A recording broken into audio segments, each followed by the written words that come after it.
Medical ভর্তি আছে ভাই। আমরা এখানে আসি আর আমি কথাটা বলি, আমরা এখানে আসি ঠিক আছে যে ভাই আমগরে অতটুকুভাবে হামলা করছে, মারছে।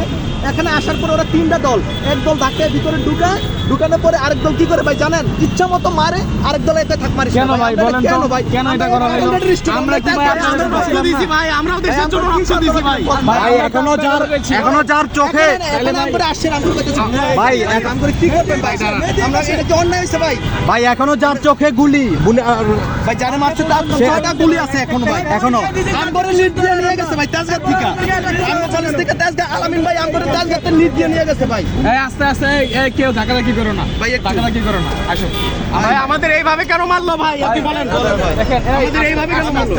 একজন বলবেন কথা শেষ হলে আমাকে বলুন। আচ্ছা ভাই বলেন ভাই। এখন ভাই আমরা যে বিচার চাইতে আইছি, আমগরে ওনারা কি বললো যে তোমরা আসো, আপনাদের প্রতিনিধি 3 জন আসেন, আপনারা 3 জন আসেন, বসে আমরা মিটমাট করে দেবো, মিউচুয়াল করে দেবো।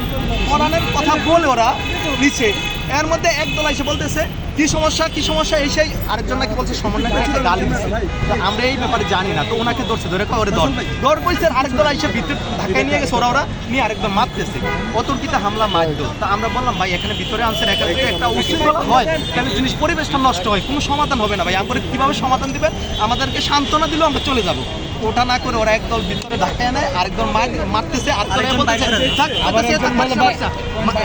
মার তো শেষ করে ভাই, মার তো শেষ করে অতর্কিত হামলা টামলা করে আমরা বাইর করে দিচ্ছে। পরে যখন গুরুতর অবস্থা, এখন 6 জন অবস্থা খুব সংকটনীয় ভাই, ওদেরকে হসপিটাল পাঠাইছে ভাই। আমগরে ওরা বের করে দিচ্ছে ধাক্কাইয়া, মাধ্যমকে বের করে দিচ্ছে একটু ভাই। এখন আপনার কাছে আমরা জানাইছি, আমরা তেজগাঁয়ের স্টুডেন্ট আর ভাই আমরাও দেশের জন্য রক্ত দিয়ে এত দূর আসছি ভাই, আমাদের কি অন্য মারলো? আপনাদের পাশে ছিলাম, এত কিছু হয়েছে ভাই, আপনারা জানা। আমরা যদি না থাকতাম ভাই, আপনারা যদি না থাকতেন তাহলে তো একটু আসা যেত না। এখন আমাদেরকে বাদ দিয়া আমাদেরকে এই ধরনের অতর্কিত হামলা করে ভাই আমরা কি পেলাম? বিনিময়ে ভাই আমরা কি পেলাম? এই যে আজকে যে আমাদের ঘটনাটা, আমরা কি অবস্থা, সবাই মারি গেছে। আমি বারবার পরিচয় দিছি এবং কি তারা আমাদের আইডেন্টিফাই করার পরও তারা আমাদের উপর কেন হামলা করবে ভাই? আসছিলাম গতকালকে ডেমরাতে যে সম্মেলনটা হয়, ওখানে কেন্দ্রীয় সমন্বয় বিভাগ ভাই পূর্বনী ভাই ছিলেন, ওখানে জাতীয় বিশ্ববিদ্যালয়ের ছেলে পেলে আমাদেরকে অ্যাটাক করে। আমাদের জাতীয় বিশ্ববিদ্যালয়ের বাদশা ভাই ছিলেন, আরও অনেকেই ছিলেন, কিন্তু ওখানে আক্রমণ করে। সেই প্রেক্ষাপটে আমরা এখানে আসি তাদের কাছে যে বিচার চাওয়ার জন্য। আমরা এখানে বসার পরে কালকে যারা ছিল তারাই আসলে যারা ছিল আমরা আজকে আশা করছি গ্রুপের মধ্যে বসে একটা সমাধান করে দিই। কিন্তু আসার পরে দেখি তারা তাদের সাথে বসে আছে, আমরা বাইরে বসে আছি। তারা এসে আমাদেরকে একটা সময় উস্কানিমূলক কথাবার্তা বলে পরিস্থিতি গরম হয়ে যায়। তারপরে ওই যে আমরা তো চিনি না, কিন্তু কেন্দ্রীয় সমন্বয় না হইলেও সদস্যের মধ্যে ছিল, তারা এসে তারাও ছিল আমাদের পোলাবেনে পরিচয় দিচ্ছে। আমরা তেজগাঁ কলেজের আমরা ভাই বৈষম্য। তারপরে একটা পর্যায়ে সেখানে কালকে পিথু নামে একজন গুরুতর আহত হয়েছে, সে ঢাকা মেডিকেলে ভর্তি। তার পরিচিত তার ছোট বোন আসছে, তার একটা বন্ধু আসছে, যদিও তাদের রাজনৈতিক পরিচয়, তারা হচ্ছে ছাত্র অধিকার পরিষদ করে, তাদেরকে টেনে নিয়ে যাচ্ছিল। তারপর আমাদের বন্ধু ছেলে ছিল, সে হচ্ছে স্কুলিস্টে পড়ে, সে বৈষম্য ছাত্র আন্দোলনের অংশগ্রহণ করে, তার চোখে এখনো গুলি আছে, তাকে পর্যন্ত টেনে নিয়ে গেছে। কেবলমাত্র সে বলছে ফার্স্ট স্টেশনের দিক থেকে যে বৈষম্যদের ছাত্র কোনো সমন্বয়কে গুনতেছি না, তারা কিছু করতেছে না, এই জন্য কেবলমাত্র তাকে ধরে নিয়ে গেছে। তাহলে সেখানে বলেন সেখানে বাক্স চিন্তা করে শেষের ফার্স্ট স্টেশনে কথা বলে তাকে ধরে নিয়ে গেছে। আমি তাকে আটকে দেখেছি, অনেকে ছিল সবাইকে তো চিনি না ভাই, আমরা তো ভাই সবাইকে চিনি না ভাই, আমরা এখানে প্রতিনিয়ত তো আসি। কিন্তু জানি হয়তো বা ডেমরা জোনের আরো একটা গ্রুপ হইতে পারে, সেখানে কয়েকটা গ্রুপ ছিল। আরো একটা জিনিস ক্লিয়ার করি, যে সময় তারা আমাদের সাথে কথা বলতেছিল, পিছনে তারা একজন বলতেছিল এই গেট বন্ধ কর, সব গেট বন্ধ কর, কেউ যেন বাইরে যেতে না পারে। আবার বলছে পুলিশের ফোন দে, আবার বলে পুলিশে ফোন দিয়ে ধরায় দেয়, এটা বলছে পুলিশকে ফোন দিয়ে ধরায় দেয়। রিফাত ভাই বলছে, রিফাত রশিদ বলছে এটা, পুলিশে ফোন দেওয়ার কথা বলতেছে। ভাই একটা জিনিস আপনার মীমাংসা করে কিন্তু হয়, কথা বলেও কিন্তু হয়। এই জায়গায় পুলিশে কেন, আবার গেট কেন লক করে, আবার বলতেছে কেউ যেন ঘর থেকে বের হতে না পারে। দিতে পারতো, একটা সিম্পল ব্যাপার ছিল। 3 জন করে ডাকছিল যে আপনারা 3 জন আসেন, প্রতিনিধি 3 জন ডাকছিল। হ্যাঁ, আসার মধ্যখানেই ওরা ক্যান্সেল করে দিচ্ছে ওনারা। এখানে আমরা যখন বসে করি, তখন প্রাইভেট বিশ্ববিদ্যালয়ে একজন আসে, তিনি মাহাদি নামে এসে তিনি উগ্র আচরণ করে আমাদের সাথে। তারে আমরা বলি যে ভাই আপনাদেরকে যদি কেউ অ্যাটাক করে, আমরা সবসময় আসবো না, আমাদের উপরে অ্যাটাক করে ভাই আপনারাই তো আগে আসবেন। তো তারা বলি ভাই আমাদের উপরে অ্যাটাক করছে, আপনারা আসবেন না। তারা আক্রমণ করার পরও সে উগ্র আচরণ করে আমাদের সাথে। কথা বলেন যে আমি আসতেছি, বলেন। সে তারপরেও আমাদের সাথে উগ্র আচরণ করে, এই তার সাথে কথা কাটাকাটিতে মানে জিনিসটা ব্যাপারটা কী দাঁড়াইছে বুঝি না আমি শুরু থেকে ওখানে একটা গ্রুপে একটা মিটিং ছিল ওগুলো তো আসছে আমরা জাস্ট বসেছিলাম কালকে যে কেন্দ্রীয় সম্মেলনটা ছিল আচ্ছা ভাই ক্লিয়ার করে দিচ্ছি গতকালকে ড্যামরাতে আপনার সঙ্গীত একটা সম্মেলন ছিল এখানে কেন্দ্রীয় অনেকে ছিলেন বিগত রশিদ ভাই এবং আসাদুল জরিগাল ওখানে আমাদের চট্টগ্রাম বিশ্ববিদ্যালয়ের বাদশা ভাই ছিল আরও অনেকেই ছিলেন তো ওখানে একটা সময় গিয়েছিল ওখানে স্থানীয় যারা কিছু ছেলেমেয়ে ওদেরকে অ্যাটাক করবে মানে এই যে রশিদ ভাই এবং তাদের কত বিনিময় সভা শেষ মাঠ করার পরে বিনিময় শেষে যখন বেড়ে আসবে আসার পথে তো ওখানে রিফাত রশিদ ভাই তারা উপস্থিত ছিল এই জন্য তারা এখন পর্যন্ত একটা ব্রেকিং টাইমে একটা যুক্তি প্রকাশ করে না যে আমাদেরকে অ্যাটাক করছে এই জন্য আমরা এখানে আসছিলাম যে রিফাত রশিদের কাছে আমরা এই জিনিসটা ইয়ে করার জন্য যে বিচারটা চাওয়ার জন্য ভাই এখানে এরকম বিষয় রিফাত রশিদ কি বিচার করবে ভাই বিচার না করুক সে তো ওখানে উপস্থিত ছিল সে আমাদের পাশে দাঁড়াবে না সে তো একটা ব্রেকিং দিতে পারে যে আমাদের ভাইদেরকে আক্রমণ করছে এটা খুবই দুঃখজনক এরকম একটা কথা তো বলতে পারতো না ধর একটা বিষয় হচ্ছে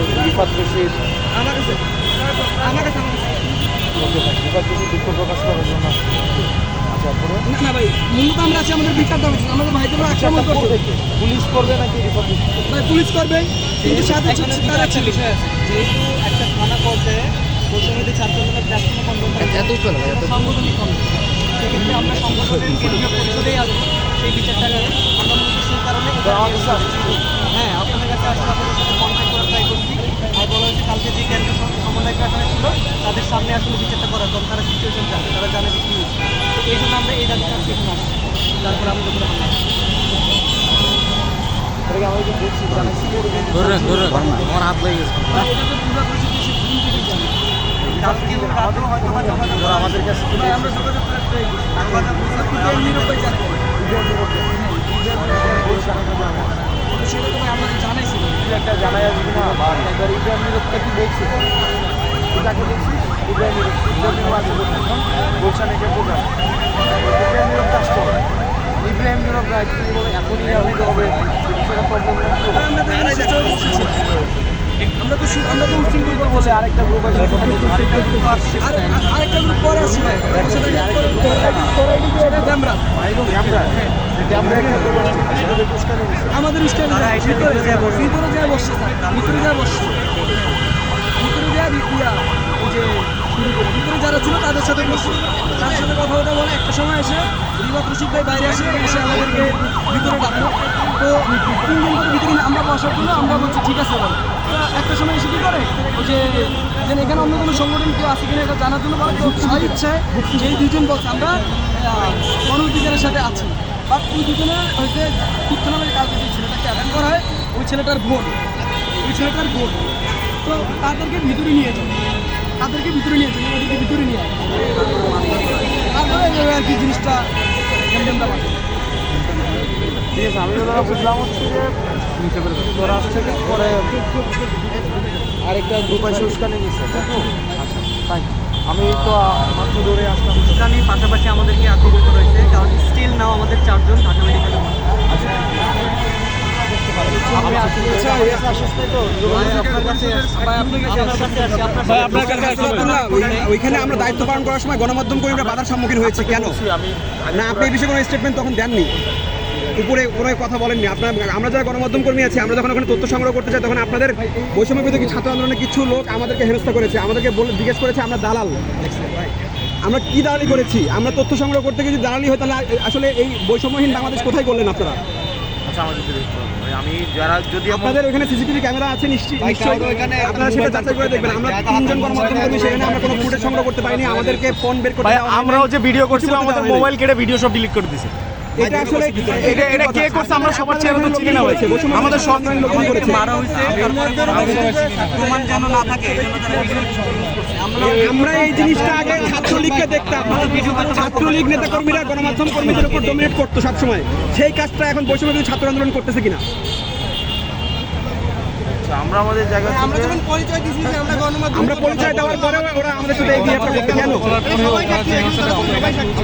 এবং আমাদের পকেট থেকে ফোনও পর্যন্ত বের করতে দেওয়া হচ্ছিল না, এরকম একটা অবস্থা ছিল। মোবাইল বের করে আমরা সব ভিডিও ডিলিট করতেছি যারা করতেছি। ওস্তাদ একটু বলবেন যে আসলে আমরা আজকে যখন হামলা নামবো তখন ঘটনাটা ভাই কি আসলে আমাদের আপনারা বাধার কি সম্মুখীন বলতে করা চান? হয়। একটু আমি এখানে এসে শুনছি জি ভাই জানেন আপনি তো সকল শিক্ষার্থীদের কথা শুনলেন, তারা পরিচয় দিচ্ছে তারা বৈষম্য বিরোধী ছাত্র আন্দোলনের সাথে তারা যুক্ত ছিল এবং বৈষম্য বিরোধী ছাত্র আন্দোলন তাদের উপর হামলা করেছে। আপনি তো শুনলেন, তো এই বিষয়টা আসলে আপনি তাদেরকে আসলে কি বলবেন? একটু যদি এক লাইন বলবেন। আমি দেখবো আরো না ওরাই তো বললো যে দুইটা গ্রুপ, একটা ড্যামরা একটা গ্রুপ উস্কানে দিচ্ছে ওরা আসছে। আপনি পদক্ষেপে দুই গ্রুপের কথা শোনার পর দিয়ে একটা স্টেটমেন্ট দিবেন আপনি আপনাদের পক্ষে কি চলছে সেটা কখন নাগাদ হতে পারে যদি একটু জানাতেন আমাদেরকে। না, আমি একটু আগে দেখি, আমি পুরোপুরি আমি মাত্র তো আপনি তো দেখছেন না, আমি তো আসছি দৌড়ে আসলাম, আসার পর এখন আমার পুরো পরিস্থিতি একটু বুঝতে হবে। হাসনাত, আপনি একটু বলবেন যে শিক্ষার্থীরা আপনার কাছে কি জানিয়েছে, তারা কি চাইছে? যে আপনার সামনে তো ওনারা বলবে আপনার কাছ থেকে শুনতে চাই যে আপনি আসলে কি শুনলেন। উনি আপনাকে কি মানে মাত্র কি বলবেন? ঠিক আছে, এখন এই বিষয়ে আপনার আসলে কি বলার থাকবে যদি ছোট্ট করে গণমাধ্যম কর্মীরা এখানে আছে? আমি দেখবো, জানবো এবং হচ্ছে ভাই যেটা জানিয়েছেন এরকম কোনো ধরনের আমরা এই ঘটনা চাই না। আমরা আরেকটা বিষয় হাসনাত, নতুন বাংলাদেশ বলা হচ্ছে, নতুন বাংলাদেশে গণমাধ্যমগুলো নতুন রূপে কাজ করছে এবং পুরোপুরি দেশের জন্য কাজ করছে, নতুন করে তাদেরকে কাজ করার সুযোগ দেওয়া হচ্ছে কিনা, আর যদি কেউ বাধা দেয় তাতে সেই ক্ষেত্রে আপনাদের পক্ষ থেকে কি বলা থাকবে?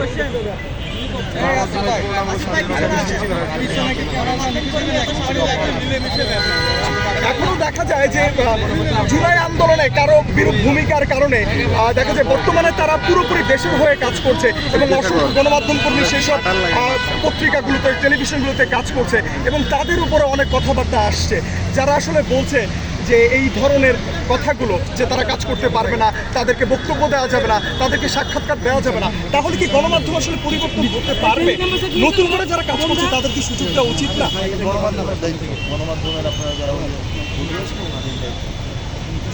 তারপরে নতুন করে গণমাধ্যম সাজছে, এই বিষয়ে আসলে সকলের উদ্দেশ্যে আপনার কি বলার থাকবে? আমাদের প্রত্যাশা গণমাধ্যমের সমস্ত স্বাধীনতা নিশ্চিত হবে।